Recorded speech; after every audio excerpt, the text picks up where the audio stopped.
మన ప్రభువును రక్షకుడైన యేసుక్రీస్తు నామములో మీకందరూ కూడా ప్రభు నామములో వందనాలు చెల్లిస్తూ ఉన్నాను. ప్రియ దేవుని బిడ్డలారా, ఈ సర్వకృపానిధి ఈ ప్రార్థన మంది ద్వారా కొన్ని యొక్క దేవుని యొక్క వాక్యాన్ని మీకు అందించాలని మేము ఆశపడుతూ ఉన్నాం.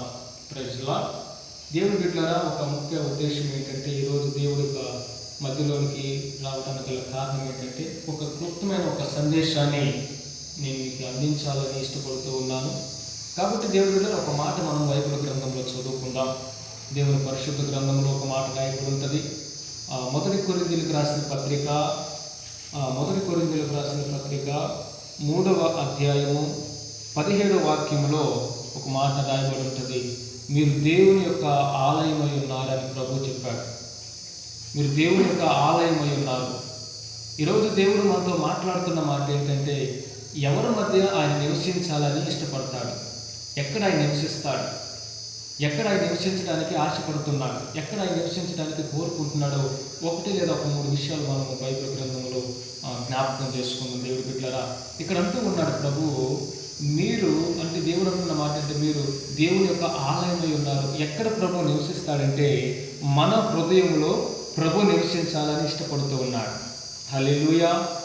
దేవుడు మన హృదయంలో ఆయన ఇష్టపడాలి, ఆయన నివసించడానికి ఇష్టపడుతున్నాడు. మన హృదయంలో ఉండాలని ఆశపడుతున్నాడు. మన హృదయంలో నివసించడానికి ఆయన ఇష్టపడుతూ ఉన్నాడు. కాబట్టి ఎప్పుడైతే ఆయన నివసించాలని ఆశపడతాడంటే, దేవుడి బిడ్డలారా, మార్కు రాసిన సువార్త 7వ అధ్యాయము 21వ వాక్యంలో ఒక మాట ఉంటుంది. మీరు దురాలోచన, మత్సరము, కామ వికారము, అవివేకము, ఇవన్నీ కూడా 13గా అక్కడ రాయబడి ఉంటాయి. మార్కు రాసిన సువార్త 7వ అధ్యాయము 21వ వచనంలో ఇవన్నీ కానీ ఒకవేళ మన హృదయంలో ఉన్నట్లయితే పరిశుద్ధుడైన దేవుడు మన హృదయంలో నివసించలేడు. పరిశుద్ధుడైన దేవుడు మన మధ్యలో నివసించలేడు. మన హృదయంలో ఆయన ఉండటానికి ఇష్టపడడు. కాబట్టి దేవుని ప్రియులారా, మొట్టమొదటిగా ప్రభు మాట్లాడుతున్న మాట ఏంటంటే, ఆయన నీ హృదయంలో నివసించాలని ఇష్టపడుతూ ఉన్నాడు. ఆయన నీ హృదయంలో ఉండాలని కోరుకుంటూ ఉన్నాడు. ఇప్పుడు ఈరోజు నీ హృదయం ఎలాగుంది? నీ హృదయం ఎలాగున్నది? ఎందుకు ప్రభు నీ హృదయంలో నివసించాలని కోరుకుంటున్నాడంటే, హృదయము అన్నిటికంటే మోసకరమైనది, బహు వ్యాధి కలదని దేవుని వాక్యం సంబోధిస్తూ ఉంది. ఒకవేళ నీ హృదయము సరిలేనట్లయితే, ఒకవేళ నీ హృదయం బాగుగా లేనట్లయితే, నీ హృదయంలో ప్రభు ఉండటానికి ఇష్టపడడు. ఆయన నీ హృదయంలో నివసించలేడు, ఆయన నీ హృదయంలో ప్రవేశించలేడు. కాబట్టి ప్రియ దేవుని బిడ్డ, ప్రియ సహోదరుడా, ఈ వాక్యాన్ని వీక్షిస్తున్న ప్రియ దేవుని బిడ్డ, నువ్వు ఏ సందర్భంలో ఉన్నావు? ప్రభువుని నువ్వు ప్రార్థన చేస్తున్నావా? అయ్యా, నా హృదయంలో నీవు ఉండమని ప్రభువుని అడుగుతున్నావా? నా హృదయంలో నువ్వు నివసించమని ప్రభువుని వేడుకుంటూ ఉన్నావా? ఒకవేళ నువ్వు అడిగినట్లయితే, నువ్వు ప్రార్థన చేసినట్లయితే, ప్రభు నీ హృదయంలో నివసిస్తాడు. హల్లెలూయా. ప్రభు నీ హృదయంలో నివసించును గాక. ఆయన నీ హృదయంలో నివసిస్తాడు. నువ్వు ప్రభుకు స్థానం ఇవ్వాలి. మొట్టమొదటిగా నీ హృదయంలో ప్రభుకు నువ్వు స్థానం ఇవ్వాలని ప్రభు ఆశపడుతూ ఉన్నాడు. రెండవ మాట మనం జ్ఞాపకం చేసుకున్నట్లయితే, మొట్టమొదటిగా దేవుడు నీ హృదయంలో ఉండాలని ఆశపడుతూ ఉన్నాడు. రెండవ మాటని మనం జ్ఞాపకం చేసుకున్నట్లయితే, దేవుని పరిశుద్ధ గ్రంథంలో లూకా రాసిన సువార్త 19వ అధ్యాయము 5వ వాక్యంలో ఒక మాట రాయబడి ఉంది.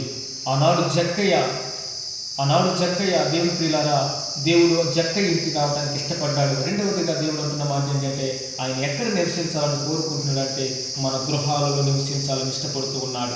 మన గృహాలలో, మన కుటుంబాల్లో ఆయన ఉండాలని ఆశపడుతూ ఉన్నాడు. నీ దేవుని బిడ్డ, ఓ సహోదరుడా, వాక్యం వింటున్న నీవు ఈరోజు నీ గృహంలో ప్రభు ఉన్నాడా? ఈరోజు నీ కుటుంబంలో యేసు ప్రభు ఉన్నాడా? ఆయన ఉండటానికి నీకు స్థానం ఉందా? ఆయన గృహంలో ఏమి నీ గృహంలో ఈరోజు ఉంటున్నాయి? వ్యర్థమైనవని నీ గృహంలో ఉంటూ ఉన్నాయి. కానీ పరిశుద్ధుడైన దేవునికి నీ గృహంలో స్థానం లేదు. ఈరోజు దేవుని బిడ్డ, నువ్వు అనుకోవచ్చు, నా కుటుంబంలో నెమ్మది లేదు, అయ్యా నా కుటుంబంలో శాంతి లేదు, నా కుటుంబంలో అనారోగ్య పరిస్థితి, అనేకమైన బాధలు నేను అనుభవిస్తూ ఉన్నానని ఒకవేళ నువ్వు అనుకున్నట్లయితే, దేవుడు నీతో మాట్లాడుతున్న మాట ఏంటంటే, నీ గృహంలోనికి ప్రభుని ఆహ్వానించు. ప్రియ దేవుని బిడ్డ, సహోదరుడా, నీ గృహంలోనికి ప్రభుని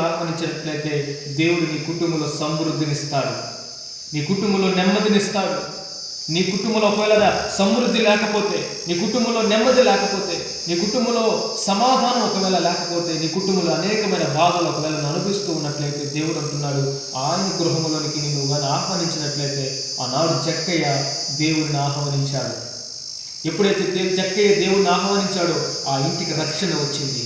ఈరోజు ఒకవేళ నువ్వు రక్షణలో లేకున్నట్లయితే, నీ కుటుంబం రక్షణలో లేకపోతే, నీవు రక్షించబడ్డం మంచిదే. మరి నీ కుటుంబం ఒకవేళ రక్షణలో లేకపోతే, నీ బిడ్డలో రక్షణలో లేకపోతే, నీ భర్త రక్షణలో లేకపోతే, ఒకవేళ భార్యగా నువ్వు ఉంటే నీ భర్త రక్షణలో లేకపోతే, ఈ వాక్యం వింటున్న నువ్వేం చేయాలంటే ప్రభువుని నీ గృహంలోనికి ఆహ్వానించినట్లయితే, ఆయన నీ గృహంలోనికి తీసుకున్నట్లయితే నీ కుటుంబం అంతా రక్షణలోకి నడిపించబడుతుంది. హల్లెలూయా. నీ కుటుంబం అంతా కూడా రక్షణలో ఉంటుంది. కాబట్టి దేవుని బిడ్డ, దేవుని కుటుంబముగా దేవుడు మాట్లాడుతున్న మాట, పరిశుద్ధాత్ముడు నీతో మాట్లాడుతున్న మాట ఏంటంటే, నీ కుటుంబంలోనికి ప్రభువుని ఆహ్వానించు. నీ కుటుంబంలో ప్రభువుని ఆహ్వానించి, నీ కుటుంబం ఎటువంటి ఇబ్బందులు, దేవుడు అంటాడు కదా, నన్ను ఆశ్రయించే వారికి ఏమి కొదువ ఉండదని చెప్పాడు దేవుడు.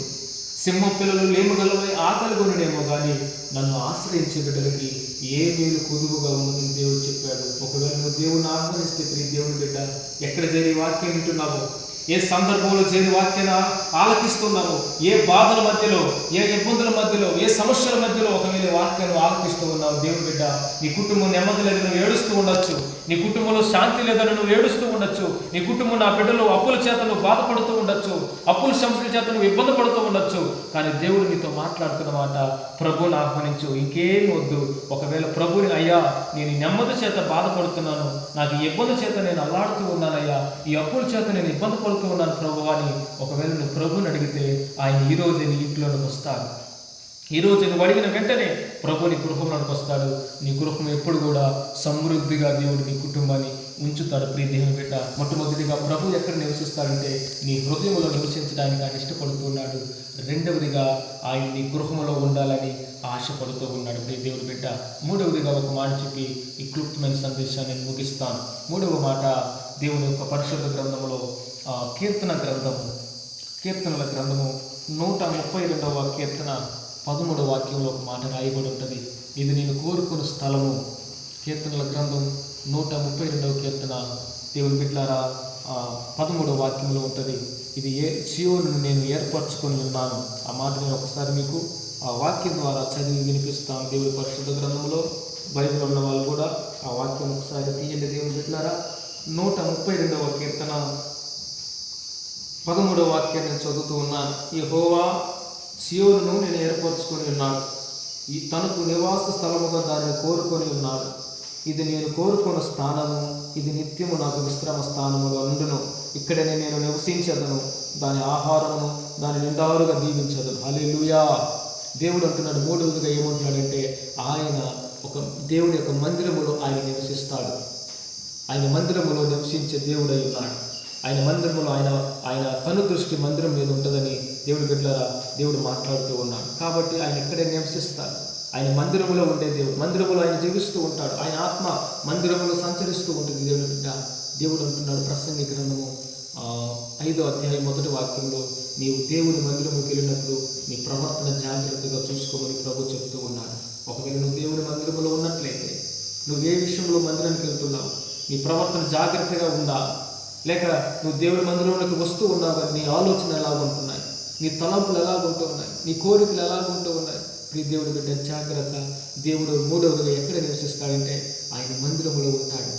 నువ్వు ఏ స్థలంలో వెళ్ళినా, నీకు ఏ బాధలు సంభవించినా, ఎటువంటి ఇబ్బంది నీకు ఎదురైనా, ఎటువంటి అనారోగ్య చేతను ఒకవేళ ఉన్నట్లయితే, ఒకవేళ నీకు సమీపంగా దేవుని మందిరం ఒకవేళ ఉన్నట్లయితే అక్కడికి వెళ్ళి నువ్వు ప్రార్థన చేయి, దేవుడిని ప్రార్థన ఆలకిస్తాడు.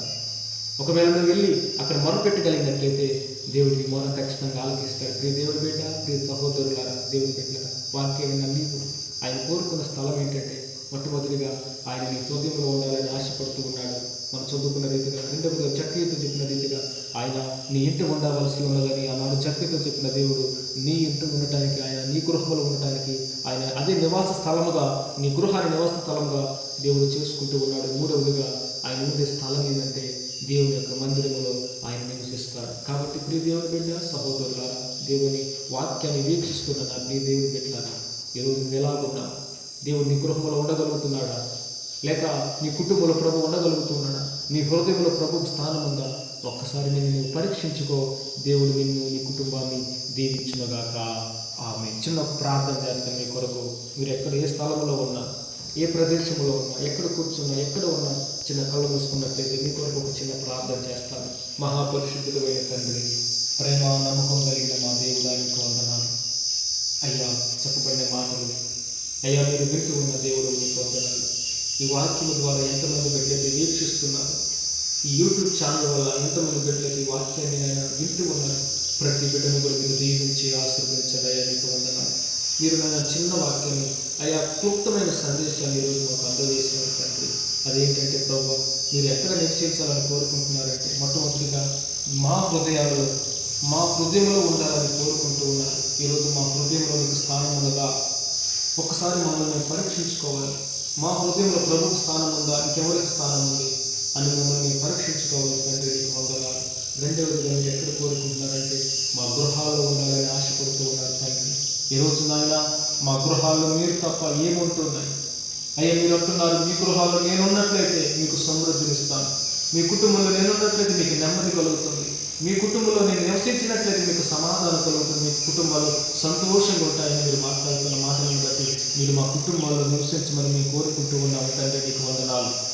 మూడవదిగా ప్రభు, మీరు మాట్లాడిన మాట, ఇది నేను కోరుకున్న స్థానం అని మీరు అంటూ ఉన్నారు. అంటే దేవుని యొక్క పరిశుద్ధ స్థలంలో, దేవుని యొక్క మందిరములో మీరు ఉంటారని మీరు ఇంతవరకు మనకు స్పష్టంగా మాట్లాడారు. మీరు బిడ్డలను దీవించండి.